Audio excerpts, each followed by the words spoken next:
So here I am playing Dampfross, and I've just gotten to the point where I try to get some shade here. Unfortunately, it's early morning, and I get a lot of brightness in here. I don't want to close the window because I like, or the screen because I like it, but it's hard to see what's going on.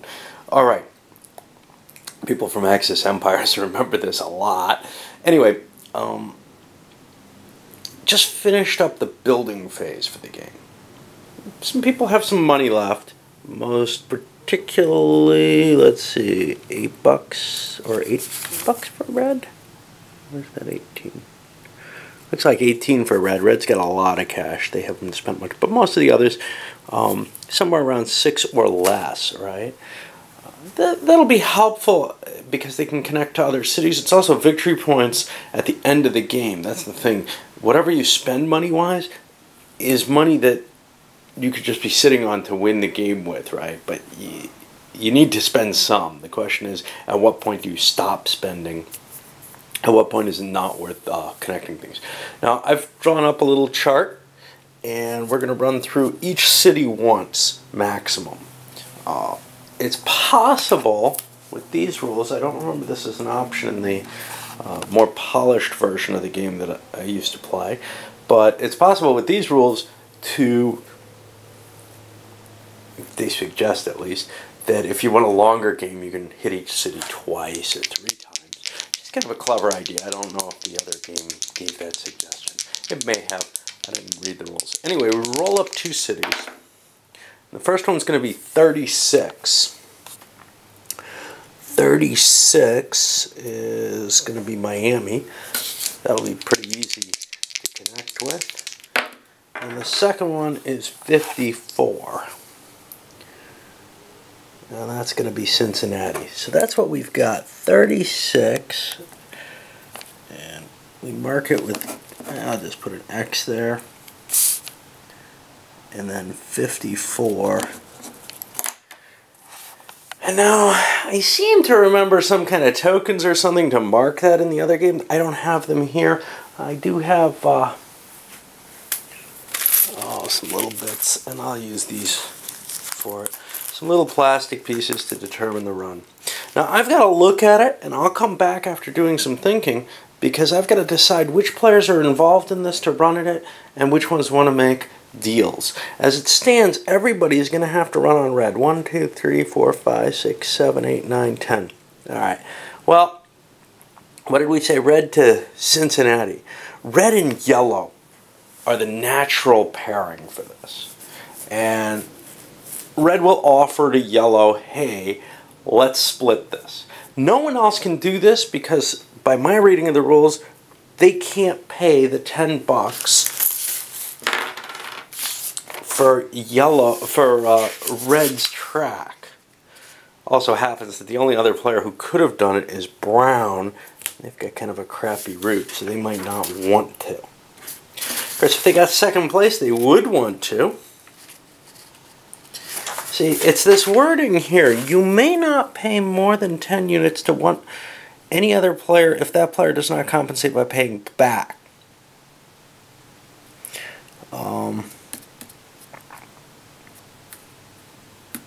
Which to me is stating that you just can't do it. Now that's not how we used to play it. What we used to play was you'd pay somebody $10 and you'd get a shot at it if you wanted it. In this case, the brown player could pay red $10 then and end up breaking even. They'd make $10 back. They might choose not to do that. What we've got here though is red and yellow are in this game pretty much with a lock on it. Nobody's going to challenge them because nobody can afford to pay red the $10. So each one is going to make $10 out of it. And that seems fair. Yellow's certainly not averse to that. And red's now at 28. Well, we just had a run. And now everybody's allowed to extend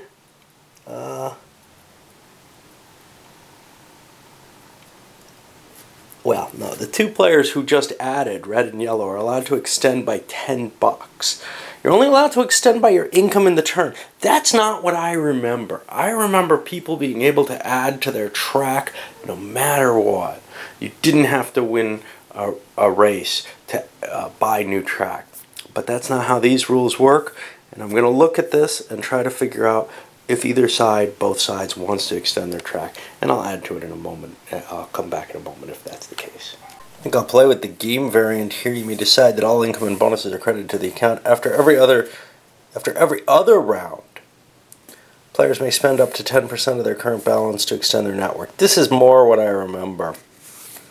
And then players with an account of less than 50 can spend up to 5 units. So this was the first race.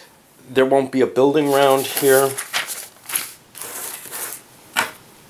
And we go to a second race, and we'll pick that one up. First number is 64. And what I'm going to do is I'm going to mark this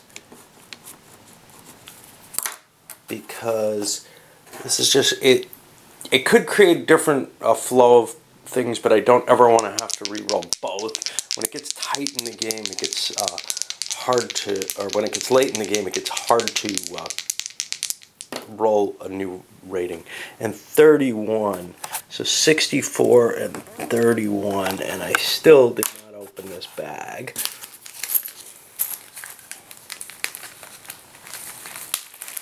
Uh,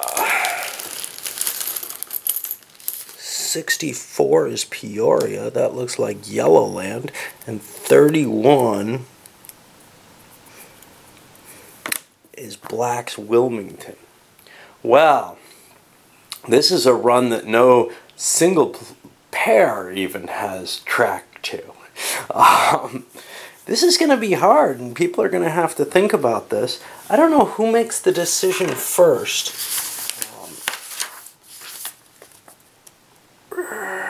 Again, this used to be well defined in the game I had, but I think in this older version, it doesn't have a lot of discussion on which players have to make their decision first at any given time. I'm going to say the person with the highest money has to decide first at any given race. I think that gives them a slight disadvantage, help make up a bonus in the game. I'm going to have to think on this one and see what's going on and see what kind of deals there are. Well, in this case, again, a race seemed impossible. Basically, black, red, brown, and yellow all agreed to a $5 trade. Yellow was saying, look, there's only really 3 of us in here. We could cut brown out of this. But there's other arguments there. It could then have gone black. Oh, here's where it's going to go. It's going to go black, blue, yellow. Black, blue, yellow. And let's see, 1, 2, 3. 1, 2, 3, 4, 5, 6, 7, 8, 9.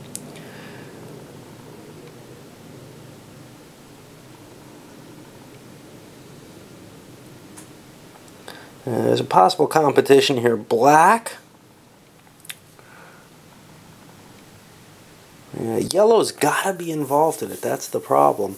And paying them 1, 2, 3, 4, 5, 6, 7 out of $10 just does not seem worth it.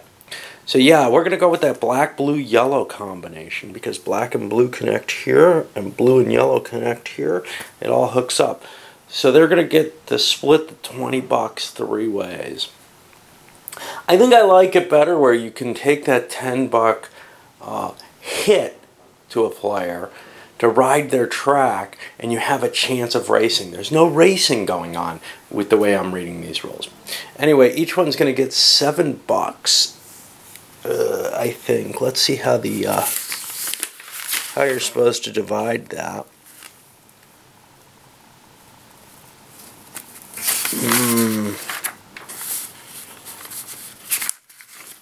Yeah, I gotta flip through these pages and try to see where we're gonna be.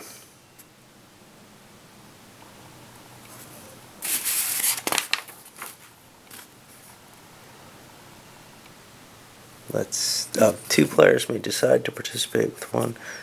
Okay, now very specifically this says 2 players. that wouldn't work in the cases I'm taking here. We're taking 3-player things, and I think I liked the game we used to play better before. Reading that rule as I can pay 10 to have a chance at making the run, even if I don't have the best route or a route that's necessary. We'll keep playing this one the way it is, but I'm not enjoying this as much as I used to enjoy the game. Anyway, what did we have here? It was black, blue, yellow. Division. Well, the division would normally have been 50%. 3-player doesn't. Oh, the richer player covers the balance. That's for cost. I guess the poorer player gets the bonus. I don't know. With 2 players, there would never be that issue. We're not seeing 2-player divisions, though, here. In fact, we'd have to just throw the races away. I don't know what you're supposed to do there. All right, let's pay this out at $7 each to blue, black, and yellow. And that'll just be adding the money. 8, 22, 13. What did I say? 7 each. Blue gets an extra $1 because he was the poor. And now they have some money to build. So after the first track purchasing within the racing round, we see red skewing their way up, trying to get into the northern areas. If you can avoid cutting a deal with someone, that could easily mean $10 for you to make this kind of connection to Cincinnati. However, that may not work out in the cards.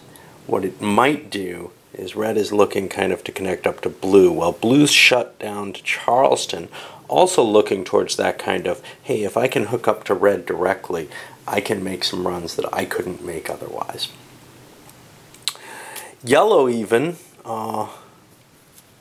shot down and hooked up to red here. They're looking also at driving south.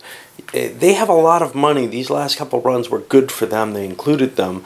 But they want to be able to take advantage and have a shot at some of these runs down in the deep south that they wouldn't be able to do other than pairing up with a winning player. So they're going to try to face off on that and try to challenge red directly there.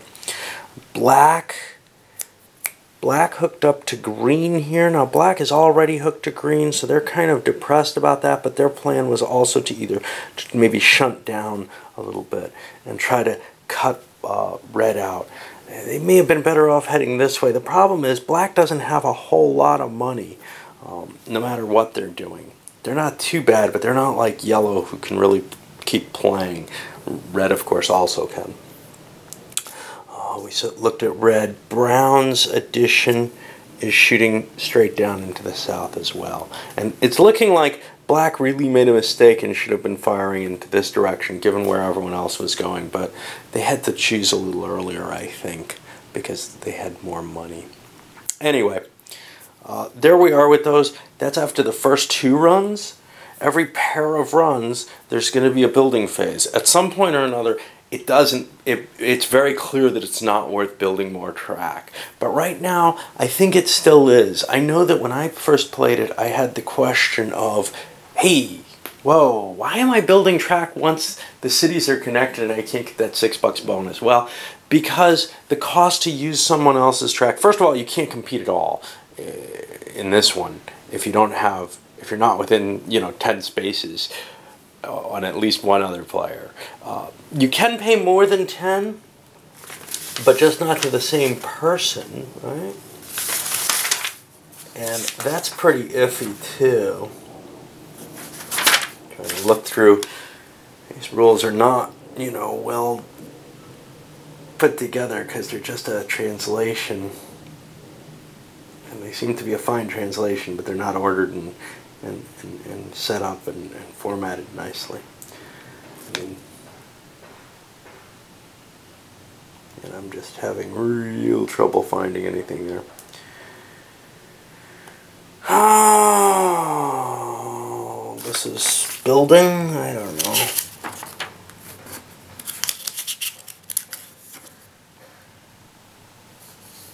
Yeah, you can't pay more than 10 to any one other player, but you can spread that value out on a run.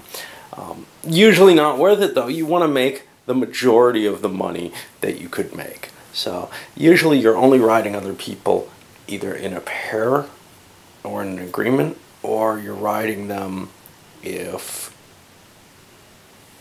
it's a very short run, because you're paying a guaranteed amount of money for a chance at getting money. Anyway, kind of like playing the lottery. I guess that's about it. I'm gonna load this one up, and we'll get started with the next run in a bit.